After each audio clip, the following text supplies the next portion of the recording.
सभी को नमस्कार। आज फिर हम आपको एक नए टॉपिक के साथ आपके बीच उपस्थित हुए हैं। आज हम पढ़ेंगे प्लेटो का शिक्षा सिद्धांत। पिछली क्लास में हमने प्लेटो के न्याय सिद्धांतों को पढ़ा था।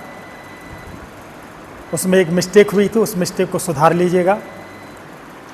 मैंने आपको बताया था कि अरस्तु का जो शिष्य था वो सिकंदर था।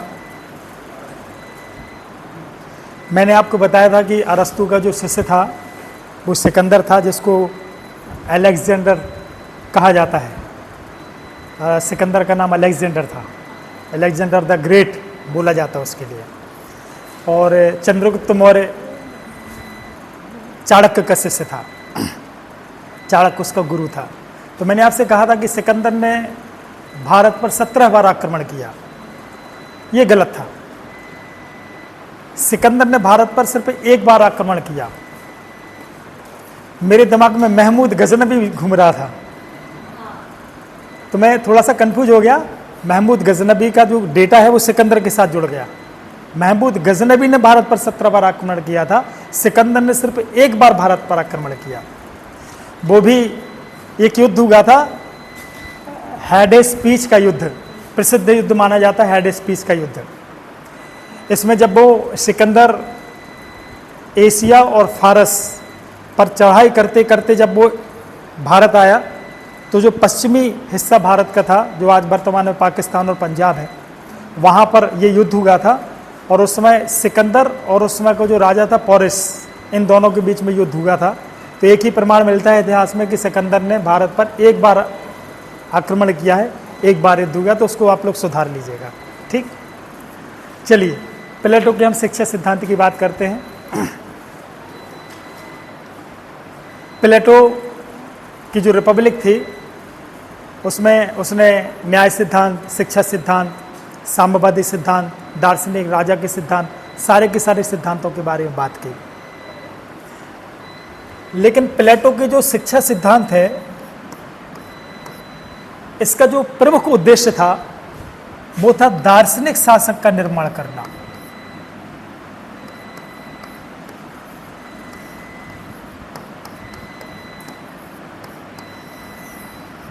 इसको आप राजा भी बोल सकते हैं, दार्शनिक राजा का निर्माण करना। एक आलेख पढ़ा था, उसमें मैंने पढ़ा था कि प्लेटो राजाओं को दार्शनिक बनाना चाहता था, लेकिन दार्शनिक शासक की रचना नहीं करना चाहता। अब देखिए दोनों में अंतर है। क्या कह रहा वो? राजाओं को दार्शनिक बनाना है।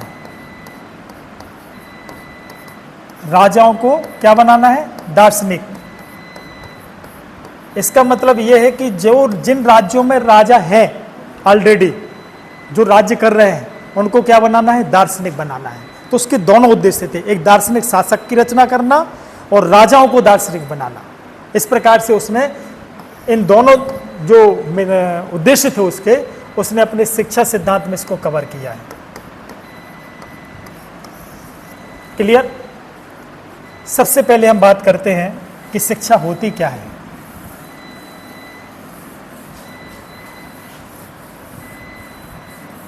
सबसे पहला प्रश्न, शिक्षा क्या है?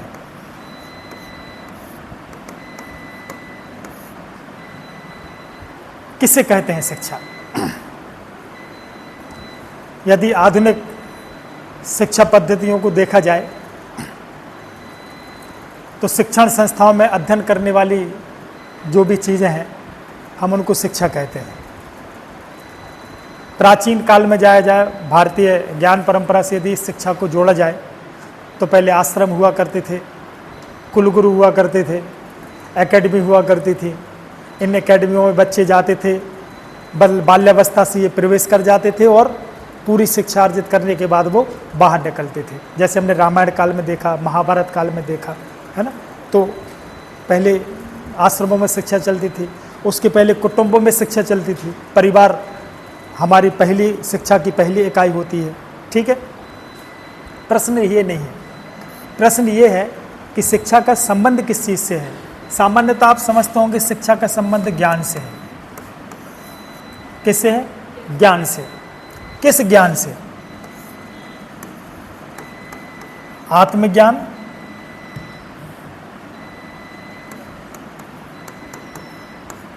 या भौतिक ज्ञान।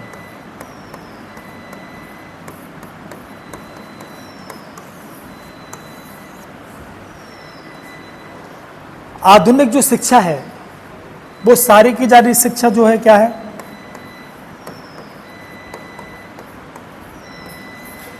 भौतिक ज्ञान है। लेकिन प्लेटो भौतिक ज्ञान की बात नहीं करता है, प्लेटो आत्मिक ज्ञान की बात करता है। किसकी बात कर रहा है वो? आत्मिक ज्ञान की बात कर रहा है। अर्थात आत्मज्ञान को प्राप्त करना ही प्लेटो की दृष्टि में शिक्षा है। क्लियर? इस चीज को समझने के लिए हमें थोड़ी देर अध्यात्म में उतरना पड़ेगा। किस में उतरेंगे अपन? अध्यात्म में। अब देखिए अध्यात्म में कैसे उतरेंगे आप लोग थोड़ी देर के लिए ये समझ लेना कि अपन भागवत कथा सुन रहे हैं, ठीक है? आपने देखा होगा एक होती आत्मा, होती ना आत्मा, आत्मा के बाद होता है शरीर, इंद्रियां, मन, मस्तिष्क, बहुत सारी चीजें। इसके अलग काम होते हैं, इसके अलग काम होते हैं, इसके अलग काम होते हैं, इसके अलग काम होते हैं ना। आत्मा का काम क्या होता है? सिर्फ ज्ञान, और वो भी कौन सा ज्ञान? सत्य। सत्य मतलब सत्य। क्लियर? अब देखिए आप, ये जो इंद्रियां होती हैं ये किसकी पुष्टि करती हैं? शरीर की। करती है कि नहीं करती? और इन दोनों की पुष्टि कौन करता है? मन। और ये तीनों चीजें हमें कहाँ ले जाती हैं? बाहर। बाहर मतलब यश, कीर्ति, वैभव, लोभ, लालच, क्रोध, मान, माया, लोभ, ये सारी की सारी चीजें, अच्छी भी और बुरी भी, है ना। अर्थात हम कहाँ जाते हैं? बाहर की ओर जाते हैं। किसके विरुद्ध? आत्मा के विरुद्ध, है ना। क्योंकि आत्मा किसकी वस्तु है? ज्ञान की। और बाकी सारी की सारी चीजें ये कहाँ है? बाहर की वस्तु है। प्लेटो कहता है कि एक दार्शनिक शासक जिसका गुण क्या है? ज्ञान। बहुत ध्यान से सुनना। एक दार्शनिक शासक जिसका मुख्य गुण क्या है? ज्ञान। ये ज्ञान सद्गुण तब तक है, ये ज्ञान सद्गुण कब तक है? जब तक भी वो आत्मा में केंद्रित है। कब तक है? जब तक कि वो अपनी आत्मा में केंद्रित है। जैसे ये आत्मा बाहर की तरफ जाती, शरीर की बात मानेगी, इंद्रियों की बात मानेगी, मन की बात करेगी, इसकी बात करेगी, तो ये क्या हो जाएगी? ये हो जाएगी अवगुण।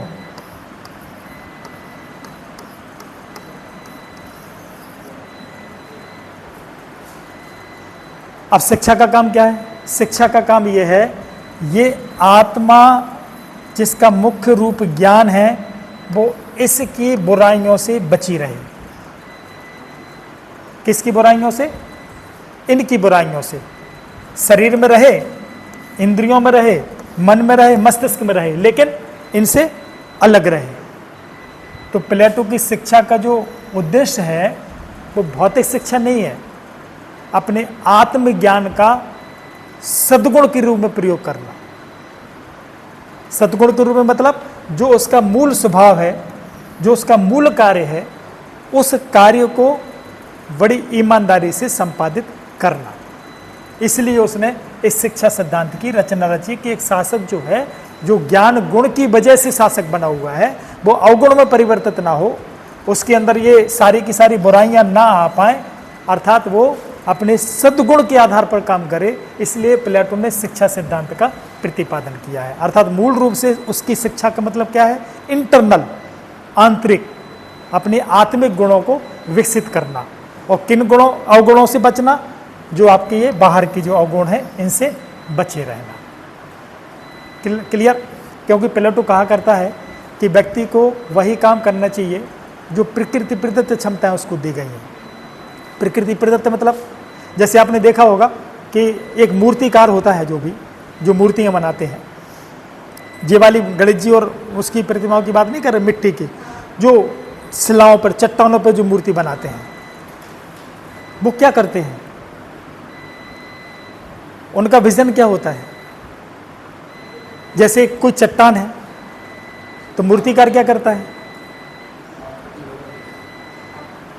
मूर्तिकार करता क्या है, उस चट्टान में मूर्ति का आकृति ले लेता है, विजन ले लेता है, और उसके बाद क्या करता है, वो बाहर की चीजों को छांट देता है। मूर्ति नहीं बनाता वो, मूर्ति उसके जो विजन है, जो उसने अपनी आकृति उसमें चट्टान पर देखी है, उस आकृति के हिसाब से बाहर की चीजों को वो निकाल देता है, और जब बाहर की चीजों को, आवरण को निकाल देता है, तो वो क्या बन जाती है, मूर्ति बन जाती है। तो प्लेटो की शिक्षा का मतलब क्या है, प्लेटो की शिक्षा का मतलब है बाहरी आवरण को क्या कर देना, निकाल देना, और उसकी आत्मिक ज्ञान को क्या करना, निखारना। उसका उद्देश्य है शिक्षा का। आज की शिक्षा क्या है, पाठ्यक्रम पर आधारित है। प्लेटो की शिक्षा पाठ्यक्रम पर आधारित नहीं थी।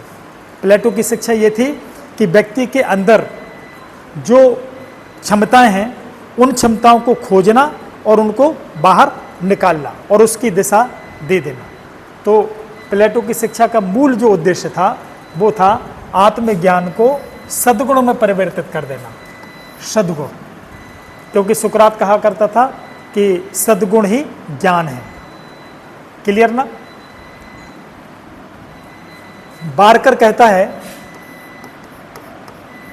बारकर एक विचारक है, ये कहता है कि शिक्षा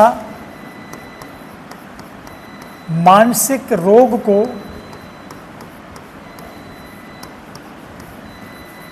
दूर करने की मानसिक औषधि है। क्या है, मानसिक औषधि है। मानसिक रोग मतलब वही बात, इंद्रिय, मन के रोग, इनको दूर करने के लिए किसकी जरूरत है, मानसिक औषधि। और मानसिक औषधि क्या होती है, शिक्षा होती है। ठीक है। इसके बाद रूसो का नाम सुना होगा आपने। रूसो कहता है कि जो प्लेटो की रचना है रिपब्लिक, ये न्यायशास्त्र पर लिखी हुई रचना नहीं है। वो कहता है कि रिपब्लिक शिक्षा के क्षेत्र में लिखा हुआ सर्वश्रेष्ठ ग्रंथ है, और वो ये कहता है कि इसके पहले ऐसा कोई ग्रंथ आज तक नहीं लिखा गया। क्लियर। आगे बढ़े। अब अपन बात करते हैं एकेडमी। हमारे यहाँ स्कूल होते हैं, कॉलेजेस होते हैं, विश्वविद्यालय होते हैं। प्लेटो ने शिक्षा को इम्प्लीमेंटेशन करने के लिए एक एकेडमी की रचना की थी 387 ईसा पूर्व।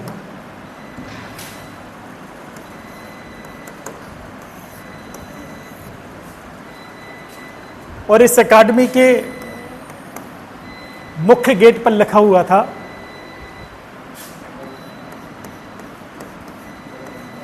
गणित ज्ञान से शून्य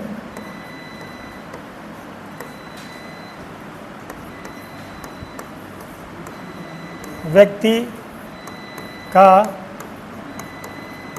प्रवेश वर्जित। वर्जित मतलब निषेध। जिसके पास गणित का ज्ञान नहीं है, गणित का नॉलेज नहीं है, वो एकेडमी में प्रवेश नहीं कर सकता। तीसरी बात, इस एकेडमी ने लगभग 900 साल तक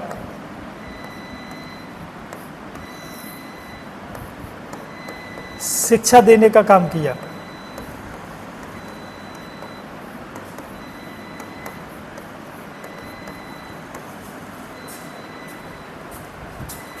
अगली इंफॉर्मेशन, इसे यूरोप का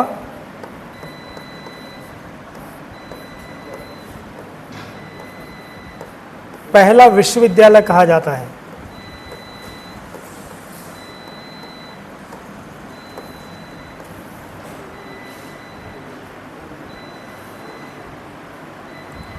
ठीक।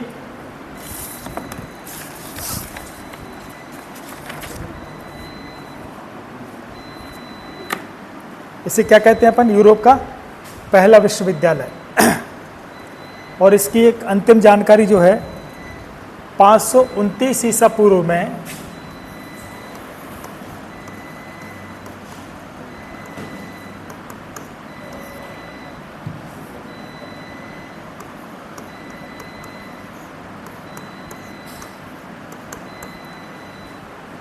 इसे बंद कर दिया गया था।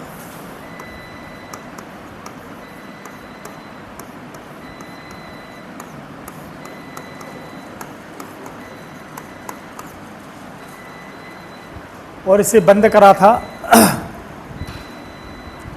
जस्टिनियन नामक जो एक राजा था, जस्टिनियन, इसने इसको बंद कर दिया था। ठीक, आगे बढ़े आप।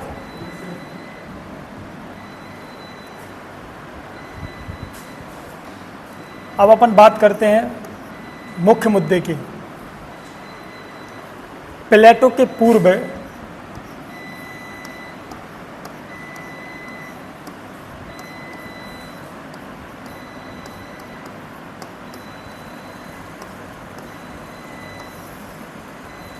प्लेटो की पूर्व शिक्षा पद्धति कैसी थी? दो भागों में बांट देते हैं अपन, एक एक चीज को ध्यान से सुनना।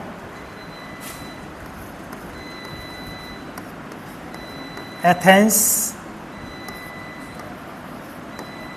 की शिक्षा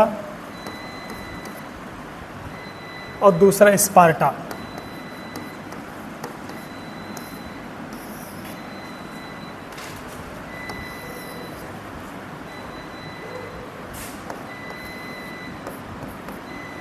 एथेंस की जो शिक्षा थी वो राज्य नियंत्रित नहीं थी, राज्य नियंत्रित नहीं थी। राज्य नियंत्रित नहीं थी मतलब एथेंस में जो उस समय शिक्षा चलती थी वो राज्यों के द्वारा नहीं चलाई जाती थी, ये होती थी व्यक्तिगत।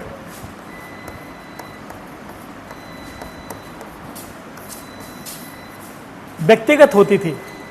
व्यक्तिगत का मतलब है कि जिस परिवार के लोगों को अपने घर में बच्चों के लिए शिक्षा देनी है वो पैसे खर्च करके सोफिस्ट, जो उस समय शिक्षक हुआ, सोफिस्टवादी जो हुआ करते थे, दार्शनिक हुआ करते थे, उनको घर में बुलाते थे और उनसे फिर वो शिक्षा देने का काम करते थे। बड़ी खर्चीली प्रवृत्ति होती थी, वो पैसे लेते थे और उससे उनको शिक्षा दी जाती थी। तो राज्य नियंत्रित नहीं थी और दूसरा खर्चीली थी।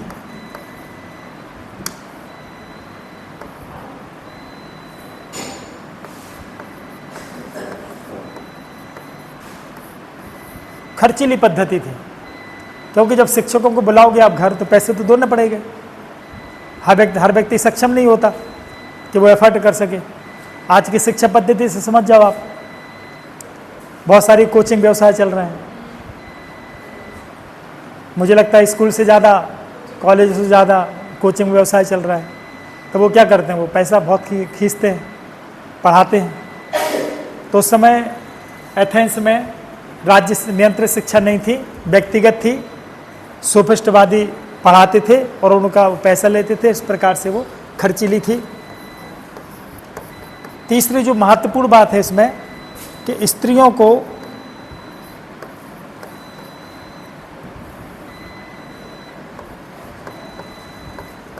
महिलाओं को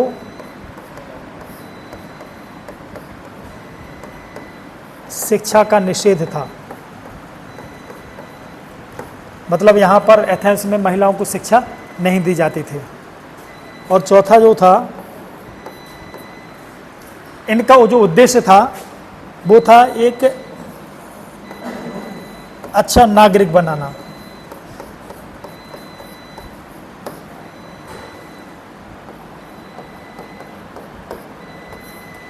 अच्छा नागरिक बनाना इनका उद्देश्य था। क्लियर? स्पार्टा में चलते हैं। स्पार्टा में ये था कि शिक्षा राज्य नियंत्रित थी, आ जाइए। राज्य नियंत्रित थी, एक बात। दूसरी बात इसमें थी महिला और पुरुष दोनों के लिए थी। और तीसरी बात इसमें थी कि इसमें सैन्य शिक्षा दी जाती थी।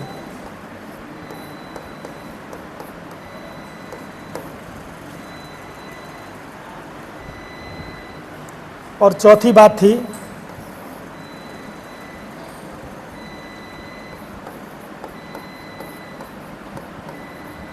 व्यक्तित्व का विकास किया जाता था। क्लियर? दोनों में अंतर। यहाँ राज्य नियंत्रित नहीं थी, यहाँ राज्य नियंत्रित थी, व्यक्तिगत थी, खर्चीली थी। यहाँ महिला पुरुष दोनों को दिया जाता था, सैन्य शिक्षा दी जाती थी और व्यक्तित्व का विकास किया जाता था। क्लियर? अब हम बात करते हैं प्लेटो की शिक्षा की। प्लेटो ने क्या किया कि एथेंस और स्पार्टा में जो शिक्षा चल रही थी उसका उसने समायोजन कर दिया। कुछ अच्छाई इसकी ले ली और कुछ अच्छाई इसकी ले ली। क्या किया उसने? सबसे पहला इसको ले लिया, शिक्षा क्या हो गई? राज्य नियंत्रित।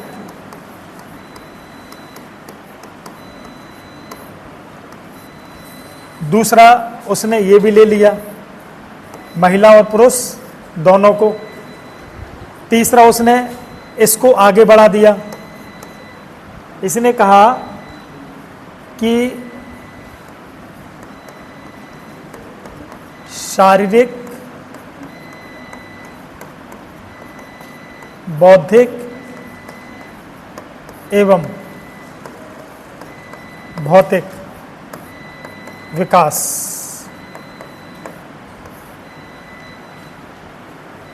ठीक।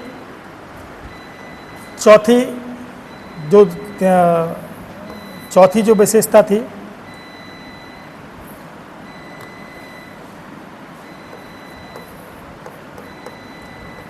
आजीवन चलने वाली, आजीवन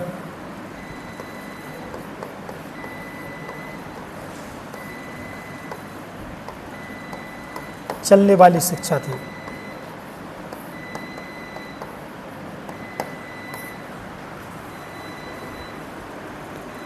आजीवन मतलब जब तक शासक रहेगा, सैनिक रहेगा, उत्पादक वर्ग रहेगा, उनकी शिक्षा अनवरत चलती रहेगी। ठीक है, 50 साल तक आजीवन। और इसका जो 5वां उद्देश्य था, दार्शनिक शासक की, दार्शनिक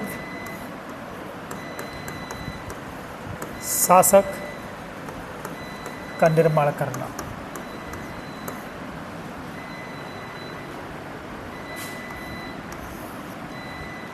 छठवां इसमें सैद्धांतिक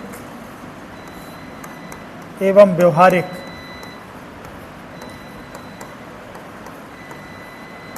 दोनों का समायोजन किया गया। क्लियर? इससे आपको स्पष्ट लग रहा होगा कि प्लेटो ने एथेंस और स्पार्टा की दोनों शिक्षा पद्धतियों को मिला दिया। ठीक, चलिए, तो ये हो गया आपका प्लेटो की पहली शिक्षा पद्धति क्या थी। अब अपन बात कर रहे हैं सीधी प्लेटो का जो शिक्षा मॉडल है।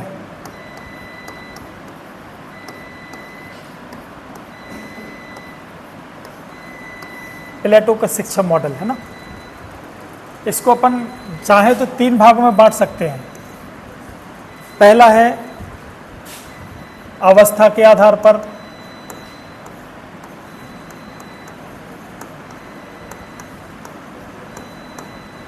दूसरा है वर्ग के आधार पर, और तीसरा है पाठ्यक्रम के आधार पर। अवस्था के आधार पर अपन बांटेंगे यदि, तो इसे 2 भागों में बांटेंगे। एक होती है बाल्यावस्था, बाल्यावस्था से युवावस्था तक।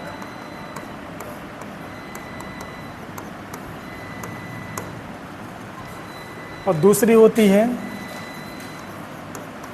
युवावस्था से प्रौढ़ावस्था तक। जब हम वर्ग के आधार पर बांटते हैं तो इसको दो भागों में बांटते हैं। एक होता है प्रारंभिक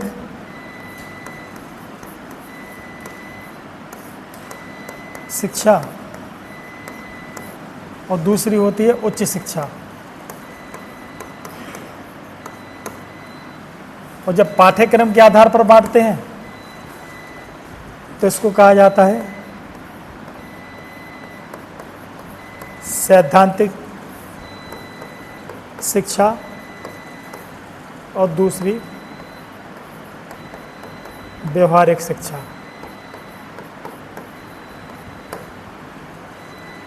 ठीक।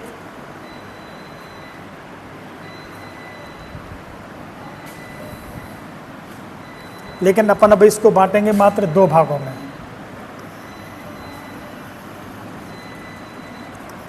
एक प्रारंभिक, इसको अपन प्राथमिक भी कह सकते हैं, प्राथमिक शिक्षा भी कह सकते हैं।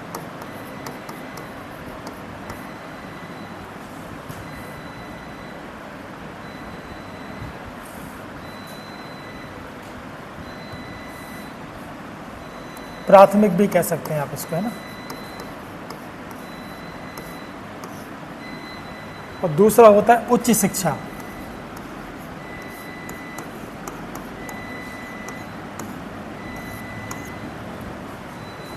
प्रारंभिक शिक्षा को प्लेटो ने 6 वर्ष से लेकर 20 वर्ष की आयु तक रखी है।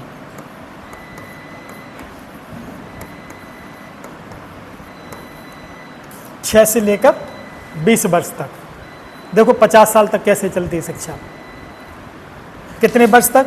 6 वर्ष से लेकर 20 वर्ष की आयु तक उसने प्राथमिक शिक्षा या प्रारंभिक शिक्षा को रखा है। सुविधा की दृष्टि से अपन इसको बांट सकते हैं 6 से 9, 9 से 12, 12 से 18, 18 से 20। ठीक। 6 से 9, 9 से 12, 12 से 18, 18 से 20। 6 से 9 तक देखिए पाठ्य पुस्तकों में इसके अलग अलग विश्लेषण मिलता है। कई लोग 9 से 12 बांट देते हैं, कई लोग 12 से सीधा 18 कर देते हैं, लेकिन सबकी अपने पुस्तकों में अलग अलग व्याख्याएं की गई हैं। लेकिन अपन अपनी समझने की दृष्टि से उसको अपनी सुविधा में बांट सकते हैं, है ना।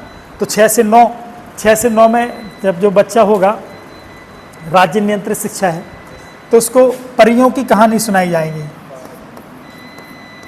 किसकी? परियों की कहानी सुनाई जाएगी। छोटे बच्चे होते हैं ना, कहानियां सुनाते हैं। चंदा मामा दूर के, पूरी पकाए दूर के, है ना, सुनाते हैं ना। चांद, तारे, सूरज, है ना। और इसी प्रकार की कुछ काल्पनिक धार्मिक कहानियाँ होती हैं। इस प्रकार की चीज़ें सुनाते हैं। इसका उद्देश्य ये होता है कि जो कच्ची मिट्टी के जो बच्चे होते हैं, ऐसी कोई चीज़ उनको ना सुनाई जाए जो उनके मस्तिष्क पर प्रतिकूल प्रभाव डालते हैं। आजकल कहा जाता है कि बच्चों को डराया नहीं जाना चाहिए। अपन कहते हैं कि ये बिल्ली आ जाएगा, ये आ जाएगा, वो आ जाएगा, अपन डरा देते हैं, तो उससे उनके मस्तिष्क पर प्रतिकूल प्रभाव पड़ता है। बच्चों को आप जितना स्वतंत्र छोड़ोगे बचपन से, वो उतना ही स्फूर्ति वाला होगा, कुशाग्र होगा, तेज दिमाग वाला होगा। और अपन क्या करते हैं, बच्चे उसकी सुरक्षा की दृष्टि से अपन उसको डांट डपट के रखते हैं, डरा के रखते हैं। तो प्लेटो ये कहता है, और मनोवैज्ञानिक भी, साइकोलॉजिस्ट भी कहते हैं कि ऐसे बच्चों का जो विकास है वो रुक जाता है कहीं ना कहीं, उनके अंदर एक डर भी चीज़ आ जाती है। तो नहीं करना चाहिए। तो 6 से 9 तक परियों की कहानी सुनाई जाएगी। 9 से 12 तक नैतिक एवं धार्मिक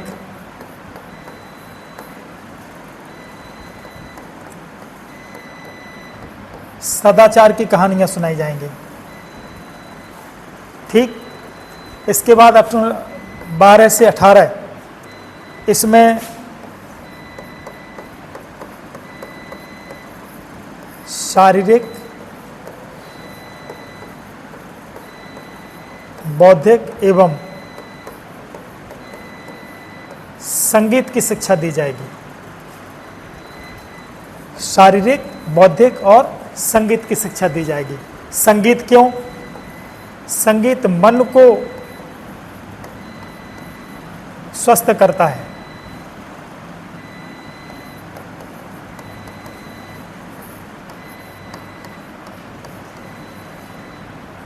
और शारीरिक शिक्षा ये शरीर को स्वस्थ करता है।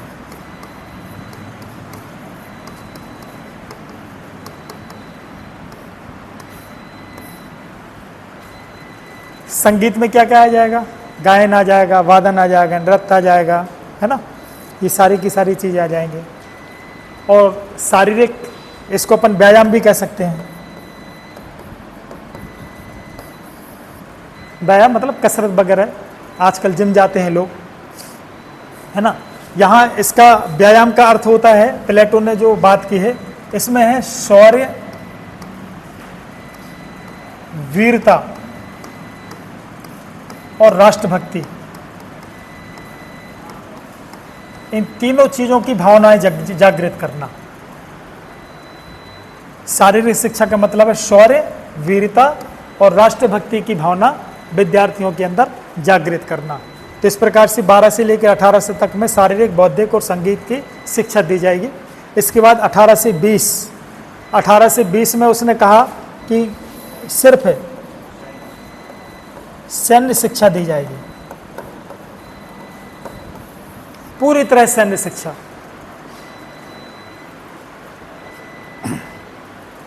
ठीक है, इसके बाद एक परीक्षा होगी।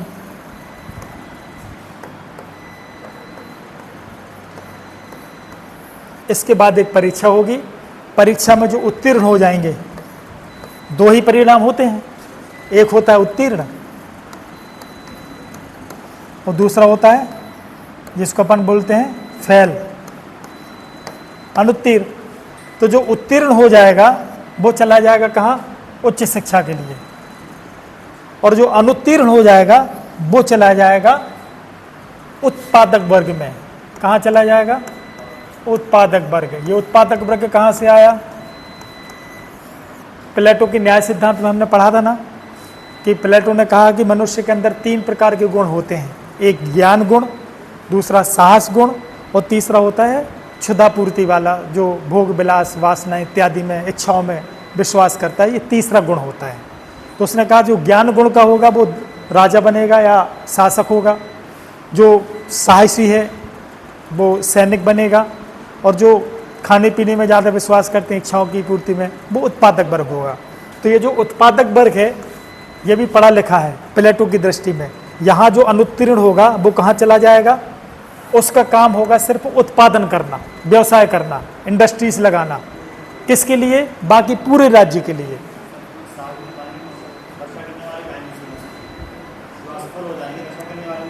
हाँ, जो असफल हो जाएंगे, जो अनुत्तीर्ण हो गए ना, वो चले जाएंगे उत्पादक वर्ग में, और जो उत्तीर्ण हो गए वो चले गए आगे की शिक्षा के लिए। अभी अपन आगे बढ़ेंगे ना, ठीक है। आपकी प्रश्न का आंसर आगे आएगा अभी, है ना। क्लियर ना यहाँ तक? ये कौन सी शिक्षा होगी आपकी? प्रारंभिक, यहाँ खत्म। इसके बाद अपन आते हैं उच्च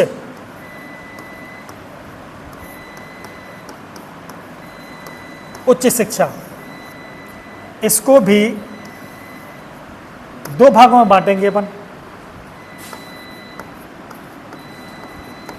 एक सैद्धांतिक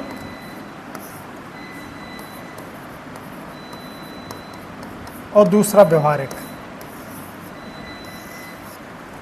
सैद्धांतिक जो है वो चलेगी 20 से 30,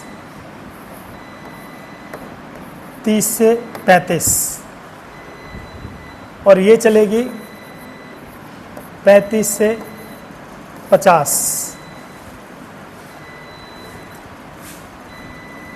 ये जो 20 से 30 वर्ष तक की जो शिक्षा दी जाएगी, उच्च शिक्षा, यहाँ जो उत्तीर्ण हुए थे ना, वो कहाँ आ गए? उच्च शिक्षा में आ गए, है ना। उच्च शिक्षा की जो पहली स्टेप है वो है 20 से 30 वर्ष, 10 वर्ष तक ये शिक्षा दी जाएगी। और इन 10 वर्षों में क्या क्या पढ़ाया जाएगा? सबसे पहला गणित, ज्यामिति, ज्यामिति जानते हो ना, रेखा गणित जिसको अपन पढ़ते थे, है ना। गणित, ज्यामिति, खगोल शास्त्र,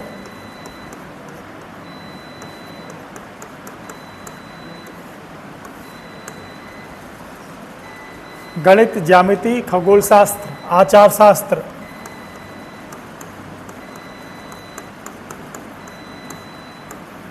इत्यादि।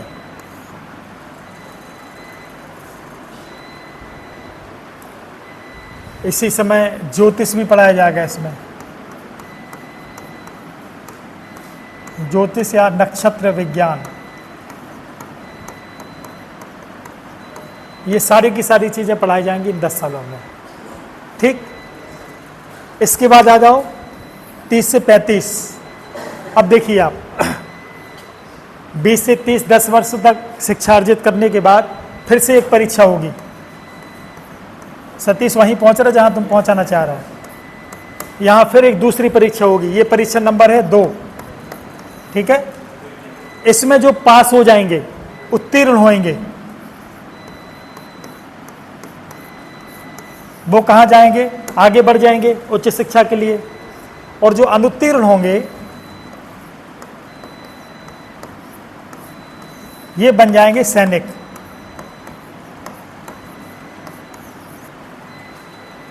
ये हो गया कौन सा वर्ग? दूसरा वर्ग। पहला वर्ग क्या हो गया? उत्पादक। दूसरा हो गया सैनिक, ठीक है। ये हो गया दूसरा वर्ग, सैनिक वर्ग। अब जो यहां उत्तीर्ण हो गए, जो भी उत्तीर्ण होगा वो आ जाएगा कहां पर?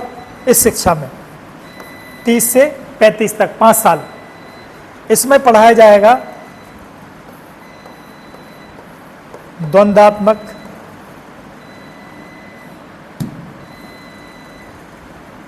द्वंद्वात्मकता। ये बड़ा कठिन शब्द हो जाएगा, सरल शब्दों में अपन इसको कह सकते हैं तत्वमीमांसा। तत्वमीमांसा, तर्क विद्या,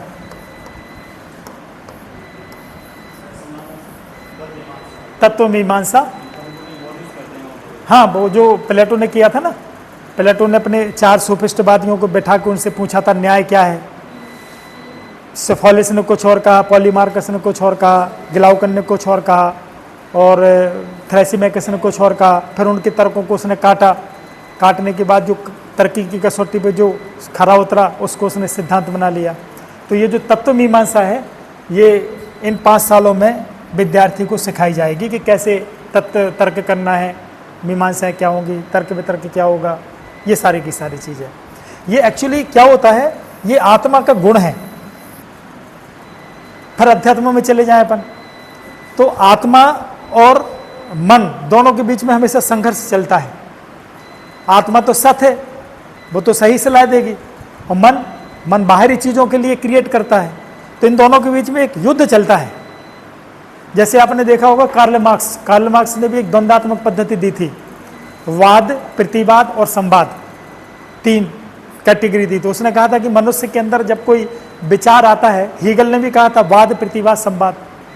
मनुष्य के अंदर एक विचार आता है, विचार के बाद उसकी प्रतिक्रिया होती है, तो वो प्रतिवाद बन जाता है।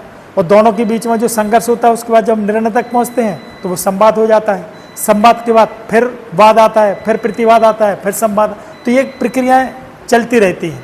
तो इसी प्रकार से यहाँ भी तत्वमीमांसा जो है ना, वो इसी प्रकार की चीज़ है, द्वंद्वात्मकता, है ना। तो ये 30 से 35 साल तक ये चलेगी। इसके बाद फिर परीक्षा होगी। ये कितने नंबर की परीक्षा है? 3रे नंबर की परीक्षा है।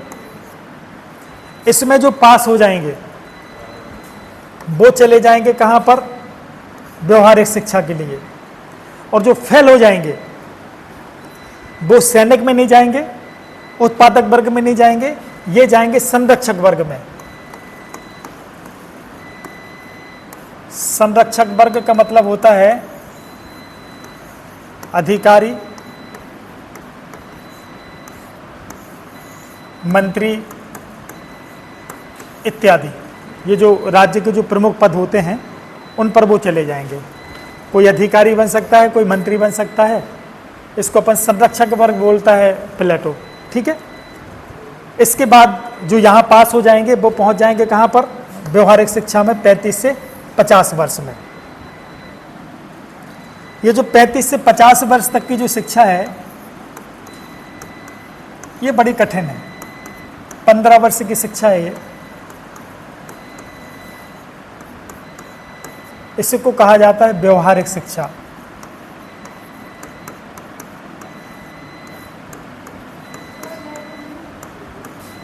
इसको कहा जाता है व्यवहारिक शिक्षा। इसमें जो विद्यार्थी है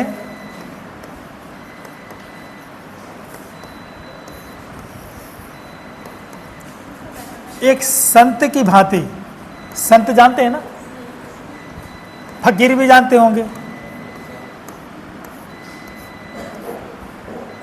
एक संत और फकीर की भांति 15 साल तक वो राज्य में घूमेगा, राज्य में घूमेगा। इसको अपन कह सकते हैं कि निर्वासित जीवन व्यतीत करेगा। निर्वासित मतलब जिसका ना कुछ भी नहीं है, जहाँ कुछ खाने के लिए मिल जाए उसे ले लेगा, कहीं सो जाएगा, जहाँ किसी ने बैठा दिया लात मात मार दी तो उठ के चला जाएगा, किसी ने कही भैया बैठ जाओ तो बैठ जाएगा, इस टाइप की थी। तो 15 वर्षों तक वो एक संत और फकीर की तरह पूरे राज्य में घूमेगा और राज्य की समस्याओं का अध्ययन करेगा व्यवहारिक रूप से। उसने 35 साल तक जो सैद्धांतिक शिक्षा ली है उसका प्रैक्टिकली व्यवहारिक अध्ययन करेगा पूरे राज्य में। अब प्रश्न ये उठता है कि जब वो फकीरी का जीवन जिएगा, संत का जीवन जिएगा, तो उस पर ऑब्जर्व कौन करेगा? कौन कहेगा कि ये सही है ये गलत है? तो इसके लिए क्या होता है कि गोपनीय पर्यवेक्षक होते हैं। गोपनीय पर्यवेक्षक मतलब इन विद्यार्थियों को भी नहीं पता रहता कि हमारी एक कोई तीसरी आंख हमें देख रही है। पर्यवेक्षक होते हैं जो बिल्कुल सीक्रेट होते हैं और वो इनके ऊपर नजर रखते हैं कि ये किस प्रकार का जीवन जी रहे हैं। ये जो संत और फकीर का जो जीवन जीने के लिए इनको प्रेरित किया जाता है, इसका मतलब ये होता है कि ये अपने आत्म गुण में, जो उनका आत्मा का जो गुण है उसी सद्गुण में रहें और अभावग्रस्त जीवन जिए। और जब व्यक्ति अभावग्रस्त जीवन जीता है ना, तो वो फिर मन और इंद्रियों के वशीभूत नहीं होता, वो फिर अपनी आत्मा से चलता है। उसको जो प्रकाश मिलता है उसी के अकॉर्डिंग वो चलता रहता है, उसका अपना जीवन उसी प्रकार से होता है। वो कहते हैं ना कि फकीरों के जीवन अपना नहीं होता, जैसा उसने दिया वैसा हम करने लगे, है ना। हमारी अपनी कोई योजना नहीं है, हमारी कोई इच्छा नहीं है, जैसा हमें प्रकाश मिल रहा है, जैसा ऊपर वाला हम वैसे वैसे चलते। ऐसे बहुत कम लोग होते हैं। तो वो दार्शनिक शासक जो होगा वो कैसा होगा? बिल्कुल संत और फकीर के जैसा होगा। तो 15 साल तक, हाँ अरस्तु तो यही कहता है कि यदि फकीर ही बनना है तो पर हम शिक्षा अर्जित क्यों करें 50 साल तक, है ना। ये प्रश्न सही है, लेकिन यहाँ दार्शनिक शासक, देखो दर्शन का जो अपन इसका डेफिनेशन निकालते हैं दर्शन की, तो दर्शन का मतलब होता है जो ज्ञान से प्रेम करता है। किससे? ज्ञान से। ज्ञान का मतलब होता है आत्मा से, जो अपनी आत्मा से प्रेम करता है, जो अपनी ज्ञान से प्रेम करता है, उसको कहा जाता है दर्शन। तो प्लेटो कहता है कि दार्शनिक शासक ज्ञान के आधार पर ही तो दार्शनिक शासक बना है।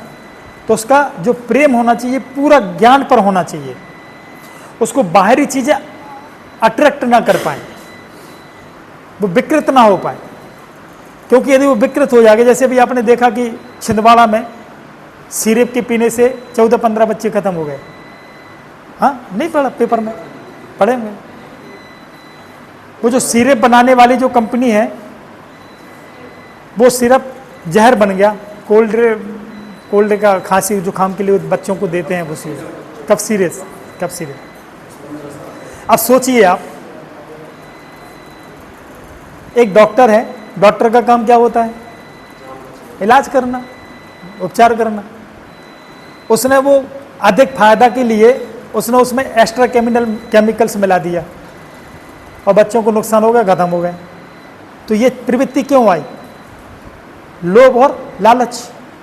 ये किसके अवगुण है? मन के। समझ में ना?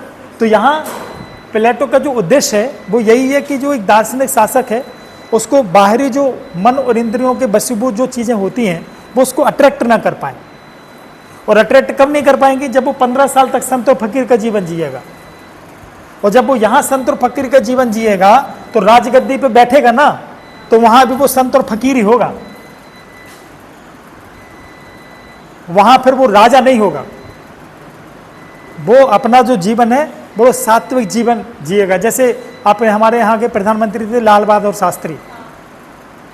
लाल बहादुर शास्त्री बड़ा, नेहरू के बाद जब शास्त्री जी गद्दी पर बैठे तो नेहरू और शास्त्री जी में काफी अंतर था। नेहरू तो राजा ही थे, लेकिन लाल बहादुर शास्त्री फकीरों की तरह रहे। प्रधानमंत्री पद उन्होंने फकीरों की तरह व्यतीत किया। तो ये अंतर था। और कहा जाता है कि जो सादा जीवन उच्च विचार वाले जो लोग होते हैं वो फकीर ही होते हैं, लेकिन ये बुद्धि के धनी होते हैं, ज्ञान के धनी होते हैं ये।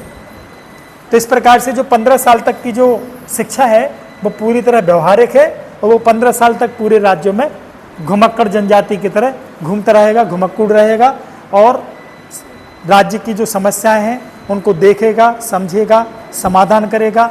और अनुसंधान करने के बाद यदि 50 साल तक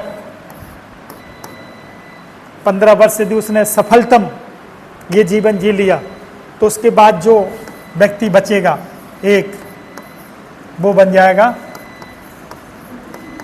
दार्शनिक शासक।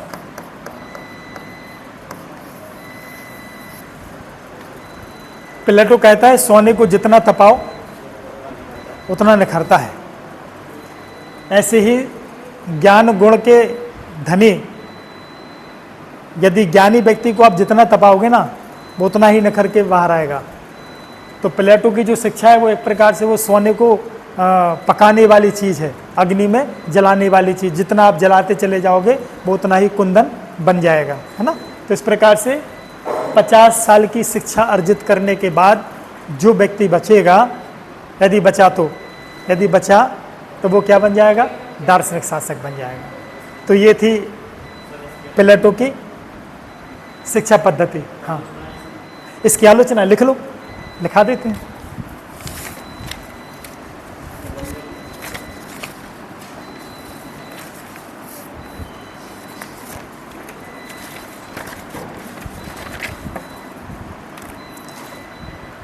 इसकी आलोचना है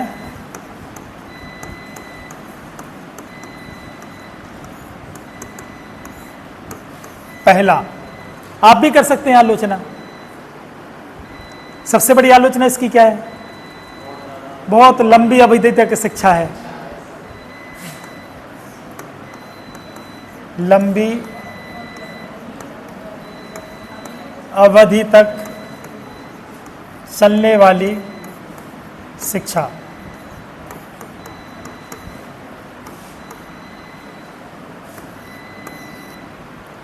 ठीक। दूसरा है काल्पनिक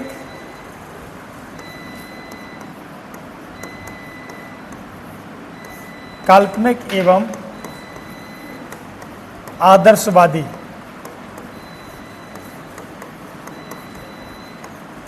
हाँ, आ जाओ, अंदर आ जाओ,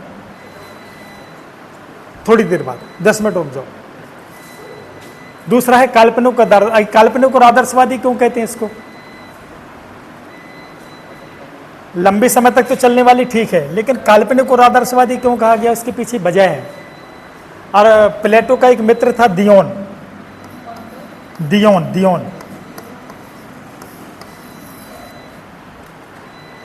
इसकी सलाह पर प्लेटो ने एक राज्य था सिराक्यूज,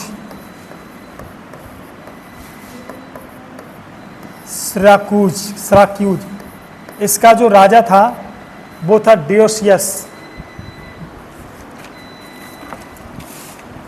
डियोनीसियस, डियोनीसियस।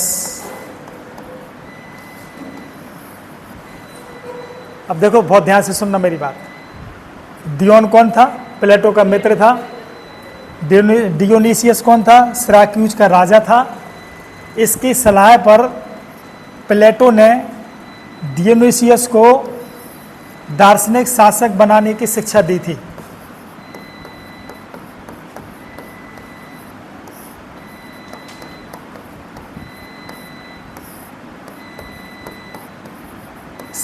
थी। लेकिन प्लेटो यहां असफल हो गया था। मतलब प्लेटो खुद अपने शिक्षा मॉडल से डियोनीसियस के लिए दार्शनिक शासक नहीं बना पाया था, असफल हो गया था ये।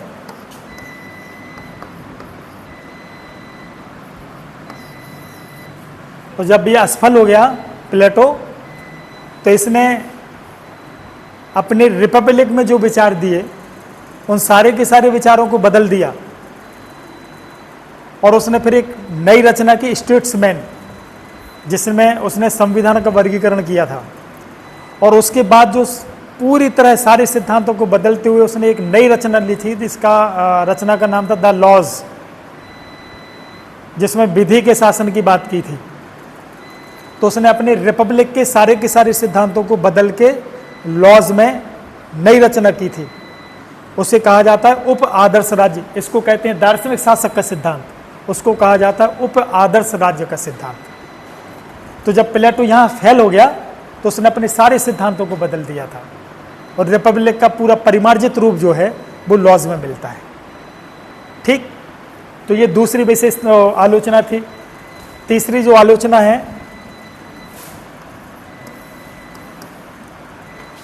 आलोचना है, उत्पादक वर्ग की उपेक्षा। उत्पादक वर्ग की उपेक्षा क्यों हो गई भाई?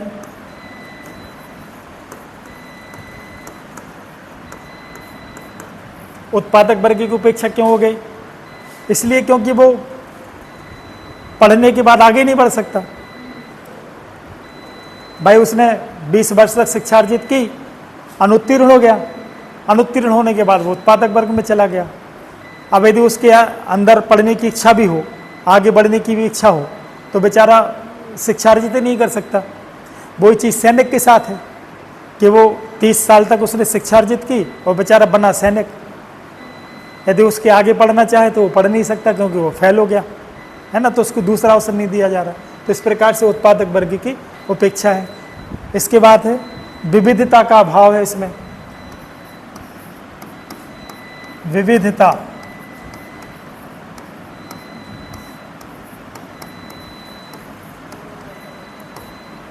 विविधता का अभाव क्यों है? क्योंकि इसमें या तो दार्शनिक शासक की शिक्षा दी जा रही है, या सैनिक की शिक्षा दी जा रही है, या उत्पादक वर्ग की दी है। न इंजीनियर, न डॉक्टर, न वकील, न शिक्षक। भाई समाज में सिर्फ क्या 3 ही वर्ग होते हैं, 3 ही कार्य होते हैं? ऐसा तो नहीं है। तो समाज में ऐसे बहुत सारी फील्ड हैं जहाँ पर शिक्षा की ज़रूरत है। तो यहाँ पर विविधता का अभाव है। 5वां है साहित्य की उपेक्षा। ये बहुत इंपॉर्टेंट चीज़ है।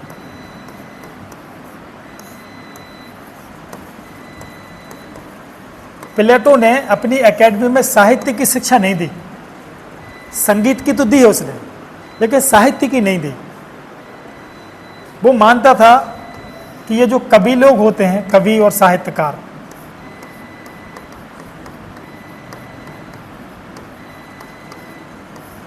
ये काल्पनिक होते हैं। ये क्या होते हैं? काल्पनिक। अपन कहते हैं ना, जहां ना पहुंचे रवि वहां पहुंचे कवि। पहले आपने देखा होगा कि राजाओं के भाट कवि हुआ करते थे, जो राजाओं की प्रशंसा करते थे। चारण कवि जिनको कहा जाता है, भाट कवि जिनको कहा जाता है। राजा यदि अच्छे काम कर रहा है तो भी तारीफ, और खराब काम कर रहा है तो भी तारीफ। तो ये साहित्यकार काम क्या करते हैं? साहित्यकार जो काम करते हैं वो एक भाट कवि की तरह काम करते हैं, और जब ये भाट और चारण कवि के रूप में काम करेंगे तो ये राज्य के लिए ठीक नहीं है। तो इस प्रकार से प्लेटो ने साहित्य की उपेक्षा कर दी, वो अपनी एकेडमी में साहित्य को पढ़ाते नहीं है। ठीक, इसके बाद आता हूँ छठवां, इस चीज को गले से नहीं उतरेगी आपको, महिला और पुरुष को समान शिक्षा। इसमें क्या बुराई है? ये आलोचना की जाती है प्लेटो की शिक्षा की कि महिला और पुरुष दोनों को समान शिक्षा दे रहा है प्लेटो। गलत कर रहा है कि अच्छा कर रहा है? अच्छा कर रहा है। और बताओ इसमें गलत क्या है?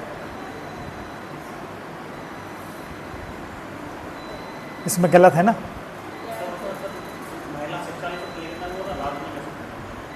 नहीं, महिलाएं तो राज्य कर सकती हैं, शासक बन सकती हैं, कोई दिक्कत नहीं है प्लेटो की दृष्टि में। लेकिन इसमें गलत क्या है?